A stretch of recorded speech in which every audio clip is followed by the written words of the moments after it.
Thanks for listening to TED Tech. I'm Simone Ross, the tech curator here. How will artificial intelligence change our world? Last year, AI expert and former head of Google China, Kai-Fu Lee, and Stanley Chen, one of China's top science fiction talents, co-wrote a book to explore just that. It's called AI 2041, 10 Visions for the Future. Each chapter is an imaginative, creative story, accompanied by an analysis of the tech and an explanation of why such science fiction might actually be plausible. Stories of separated twins who have their own AI companions, or lovers who have never met over 20 years of pandemic living, with each story offering a unique framework to think about what our future could look like. I interviewed Kai-Fu and Stanley at a TED membership event in 2021.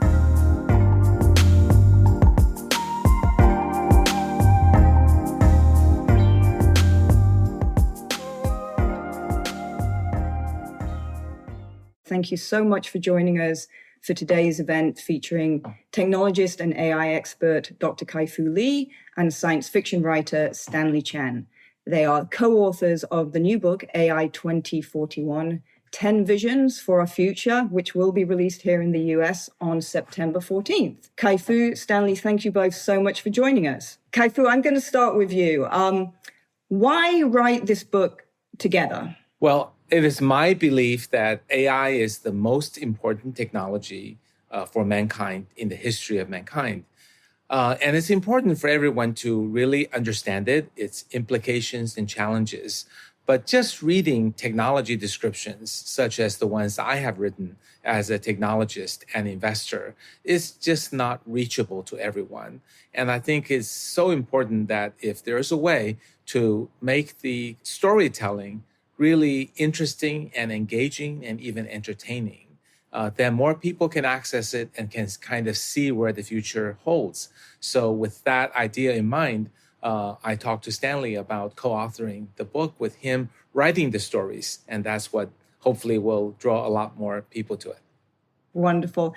And Stanley, I believe part of the process was you wrote the story first, and then Kai-Fu would write the accompanying sort of explanation.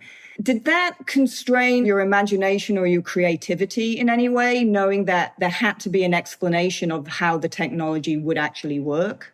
I'll say the process is not exactly like what you imagine. So I think both Kai-Fu and I, we build up the roadmap together. We'll discuss in depth like how AI technology will evolve over the next 20 years and which points of technology we should package and put into different stories. And then I come up with some directions attached to each story. And then we will discuss back and forth. And then I get down to write a story, and then Kai-Fu will write the tech analysis accordingly.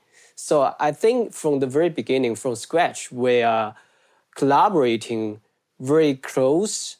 And I don't think it will restrict my imagination, but the other way around, it trigger and inspire a lot of my imagination based on the realistic facts of AI technologies. I used to work by myself, so I can do whatever I love.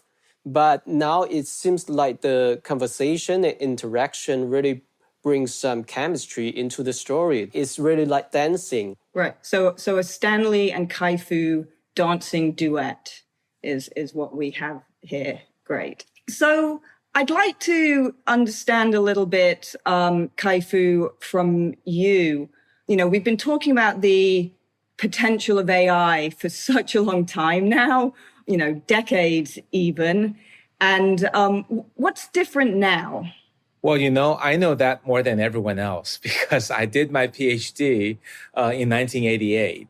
And then I worked for Apple, Microsoft, Google. My CEO always asked me, when will AI be real? And that's really just happened in the last 5 years. If we look at how much progress has been made to date, this is not going to 2041. This is just to date.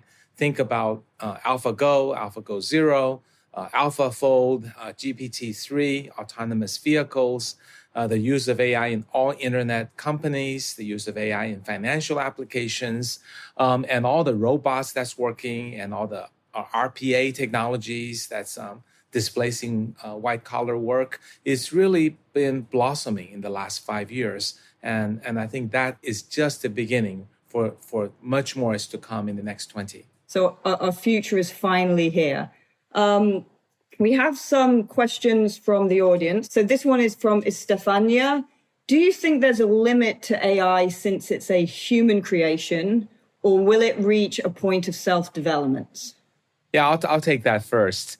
So AI actually is not completely programmed. It's programmed to have a goal. It's programmed to have an architecture, but then it learns by itself on more data.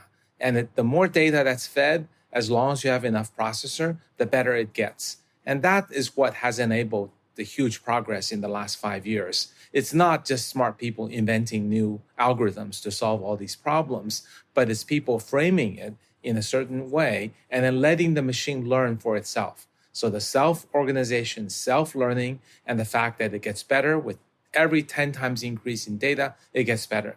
That is the amazing and sometimes scary thing about AI. Now, about AI's ability to self-program, I don't doubt that will happen to some extent.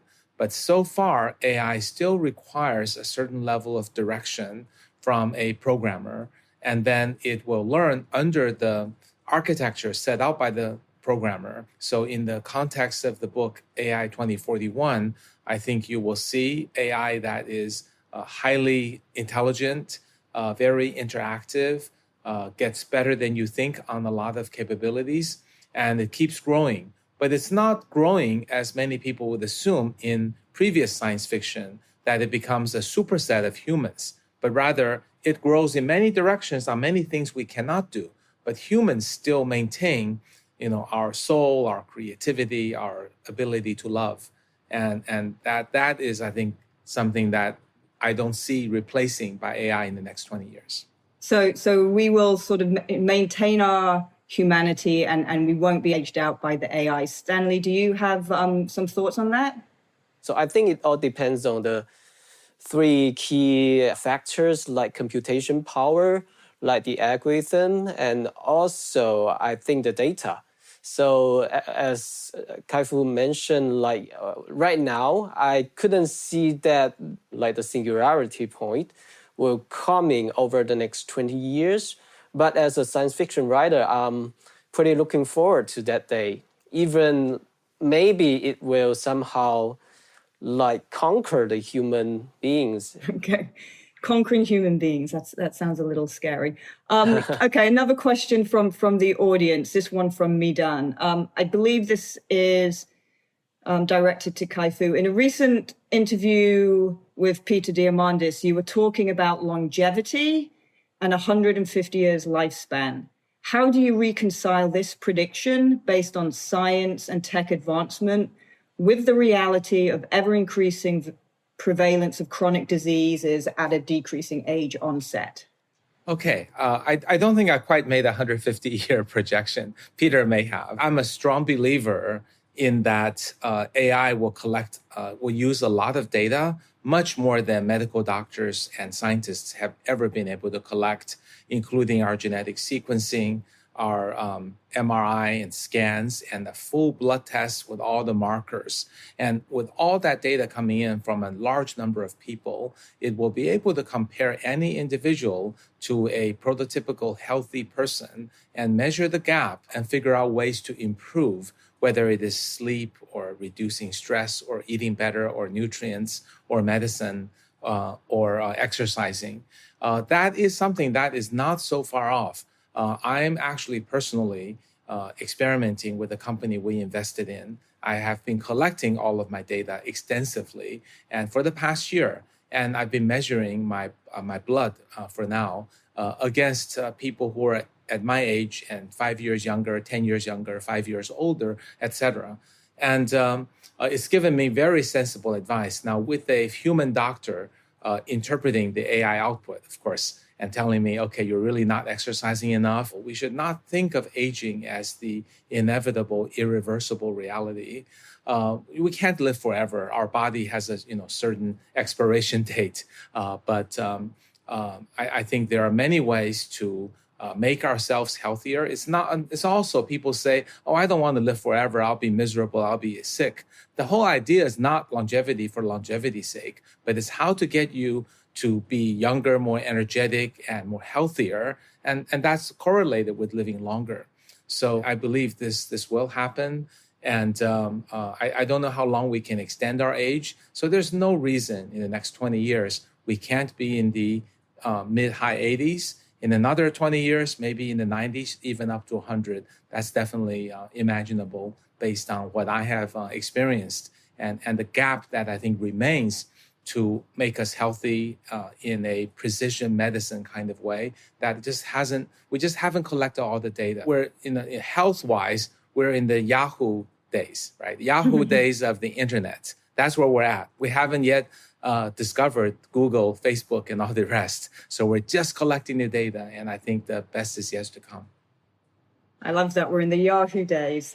Another question from the audience. So while we're talking about improving things, this one from Monica. What's the impact of AI for education? So I believe if you look at all the industries, education is one that has changed the least over the last 100 years, right? The way we communicate by Zoom, entertain ourselves with iPhones and VR, and working remotely is completely changed. The scene's totally different.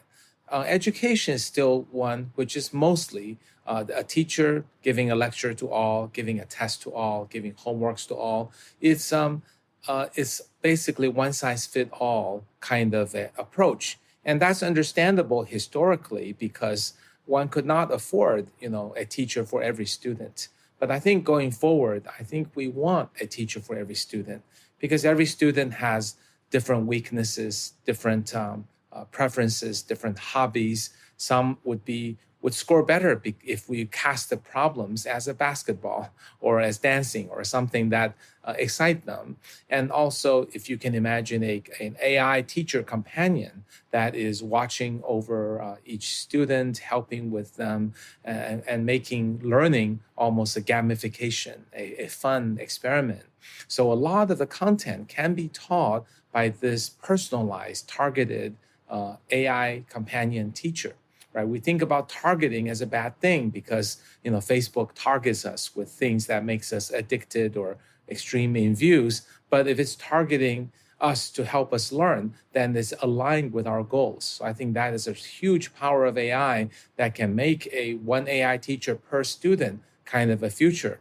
And the human teachers don't disappear at all. You still need human teachers to help with things like encouragement, personal connection, understanding values, and learning creativity and encouraging critical thinking and teaching about communication and teamwork and EQ and all that. Then it becomes a much better education, much more targeted and also personalized. Maybe Stanley can talk about the story in which he talked about AI education. Yes, Stanley, go ahead. Yeah, I highly recommend everyone who had interest in how AI could change the education industry should read the story Twin Sparrow. It's talking about two orphan boys who were adopted by two different families, which both use AI companion teacher in different way.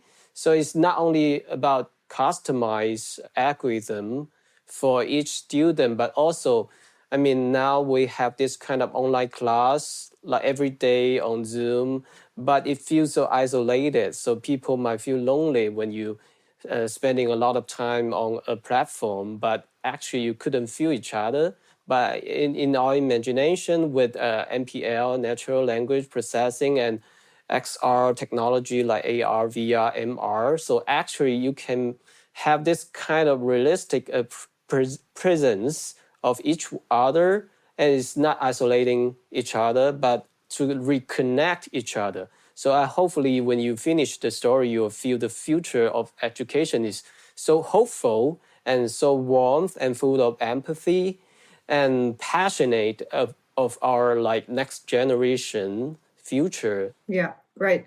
Another question from the audience. This one from Fabio. I'm going to paraphrase it a little bit. So, what is the impact of AI on poorer countries? How do we ensure that this is somewhat evenly distributed? Kai-Fu can go first. Sure. I think in the short term, there are already efforts in place to make sure that big countries don't just come in and take all the apps and make them used locally and take all the data away and extract money without giving anything back. So I think having some short-term laws and regulations to ensure that if your citizens' data is being used to monetize some big country's app, that you're properly compensated for it. And then that money can go back in the economy because really data is incredibly valuable, and that near-term measure needs to be done. In the longer term, I believe each country needs to develop its specialty. And as I describe in the book, it's really not just about AI. Sometimes it's about cultures that have special characteristics. Some culture really value craftsmanship. Others really value giving back. Others value service. Others value family. And I think globally speaking, AI will end up creating a lot of value, a lot of economic value. And it's not just AI, but also the advances in synthetic biology and energy and new materials. So things will become cheaper and better so that in the future, more and more people won't have to do routine jobs for a living. They can do what they like, and they can contribute positive energy, and also the ideas can help globally. So I think some countries might want to focus on tourism and the exciting things about its civilization and the storytelling. So I think a lot of those will become possible. I think service industry will become huge. So, today people are using products, branded, invented in the US, manufactured in China, which is why these two countries are a little bit, a lot more wealthier right now. But I think in the future, what will be of the greatest value is not just the products, because products will become commoditized with all the things we describe in the book. And what we'll value the most is service and human touch service and things that have strong cultural elements. So I think those are possible directions as well. And of course, all that said, every country should make sure people who are strong in learning about technology and algorithms and AI should get to do so that the country does not fall behind, because this is an incredibly important technology. Look at how much industrial revolution has helped U.S. Become a leader globally. And I think AI is another potential equalizer or unequalizer. So countries should really value maybe not AI for everyone, but for those who are interested and skilled. You've said that the AI should be sort of a great equalizer, but also potentially not. So Tom is asking why we should trust AI scientists to develop these powerful technologies. And I'd like to add on to that, why should we trust our governments and regulators to help get us to a more equal society, as they claim to want to do? Well, I'll take a shot, and then Stanley can add to that. We should first make sure everyone's educated so we can all become participants, watchdogs, and raise our opinion if the programmers and scientists and corporations and governments aren't doing their job. Hopefully, the book describes clearly that many of these problems of AI are actually externalities. They're not intentionally creating harm for the individuals, but they're done as a side effect. So I think the key thing then is, AI scientists are bad people, don't trust them, but it's rather make sure they're educated to understand with greater power comes greater responsibility. So what must they do when they program an algorithm to make sure it doesn't have bias or unfairness or treat, women or minorities unfairly, etc. And also better tools should be developed. So even if a scientist is negligent, it catches it up front. And also, with large internet companies, some of what they do is perhaps just out of greed. Others are maybe not well thought out, and some of it is just unintentional. So there needs to be watchdogs. I don't think we can abdicate our responsibility and say, hey, government, you fix the internet companies, break them up and punish them and make them pay big fines. That doesn't solve the root of the problem. The root of the problem is that AI is so powerful, with its algorithms so powerful, that large companies cannot resist using it to make money, and unintentionally and sometimes intentionally at our expense. So I think the key issue is how to align the large companies' interest with ours. Yeah. So it sounds like you think that we collectively also have somewhat of a responsibility and role in driving where this sort of AI future can take us. So Stanley, I have a question for you. This one is also from the audience, from Hannah.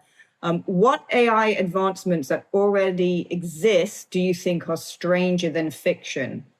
Yeah, I think there are a few things actually make me think like science fiction writers is kind of lack of imagination in reality.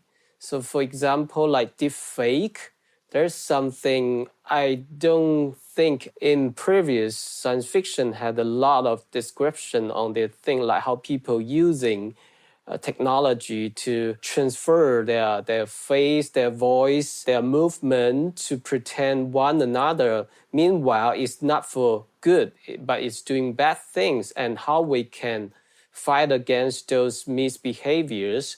So another thing is like right now, I think AI is more capable than human being on recognizing micro expression, even detecting all these small instructions in your voice, in your tongue, and they can foresee what your mental status is and what kind of reaction and response you might gonna make. So I think fundamentally we will learn a lot from AI because it's a mirror. It's like human beings, but it can reveal so many hidden structure and hidden knowledge from this huge amount of data, which human being as a collective group couldn't really interpretate deeply enough, but AI can. So moving on to something where AI probably does have a big impact. Another audience question, this time from Jen. In the next 20 years, will some aspects of industry be fully replaced by AI? And will AI cause unemployment? It's so easy to be replaced by machines. In another story called The Job Savior, and it actually set in California, San Francisco, is talking about how people should be taken care of when there's mass scale of structuralized unemployment happen, and along with the development of AI technology, like invaded into different industries. So our thought is like besides basic income, that's one solution, but I think work is much more than making money. It's about dignity. It's about self-actualization. It's about how you finding your position in the family and among others in the society. So we have this kind of idea we should use and leverage AI technology to do the job allocation if we can live up to 150. So it's no way that you only do 1 or 2 or 3 jobs, right? So I think AI should totally work to help people to retrain and reallocate in a new job and to help them to find their own value in this highly uncertainty, dynamic change of job change. This question comes from a bunch of people. What scares you most about AI and the future? I think the most scary thing about AI is it it can be an amplifier to blow up all the negativities in humanity. So maybe you've heard from the news like there's a chatbot on Twitter from Microsoft, and it learned all the cursing and bias and discrimination during the interaction and conversation with the trolls. So I think that's something really scares me, because during this kind of feedback loop, it might trigger even more like darker side of human beings. Right now, we have this kind of extremist on the internet, on the social medias, but whether we understand if they're talking with the chatbot or not. So maybe some terrorists were using this way to trigger some extreme emotions and protesting virtually. So I think that something scares me in the future. What excites you most about AI? So Kai-Fu, you first and then Stanley. Well, I've already talked a bit about getting AI aligned with our interests. In some sense, it's addressing Stanley's concern that AI would target each person and make us think things that are against our interests.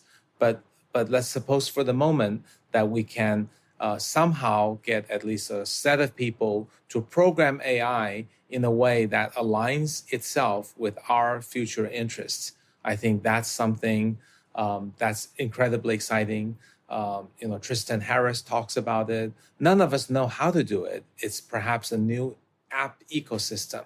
Maybe it's a new device. We're all willing to pay money for things that enrich us, things that make us happier, more knowledgeable. So if only we can figure out how to incentivize people to build that app and get monetized for it, and you got to align the economic interest to make that happen. That's probably the one very important thing that excites me. The other thing I would mention is that everything is double-edged sword. We talk about job displacement, routine work being done by AI, but I would ask that at the end of the day, right, in 20 years, let's say all the routine jobs or 90% of the routine jobs are displaced by AI, does that put us in a better or worse place, right? Assume we help people transition from routine jobs to better jobs, and we educate our prosperity in a responsible, constructive way, so that people are pursuing their interests and their talents and not repeating what's routine, then we will have done something that is phenomenal for mankind, namely that we will have liberated humanity from ever having to do routine work so that we can do things that we were really put on this earth to do. So that's probably the number one thing that excites me. But the road to get there is treacherous and dangerous and full of potholes. Stanley, what excites you? I think it might totally change the way we do the scientific research. For example, now we're using AlphaFold to predict the protein structure, and we're using computer vision to dig out the connectome of human brain.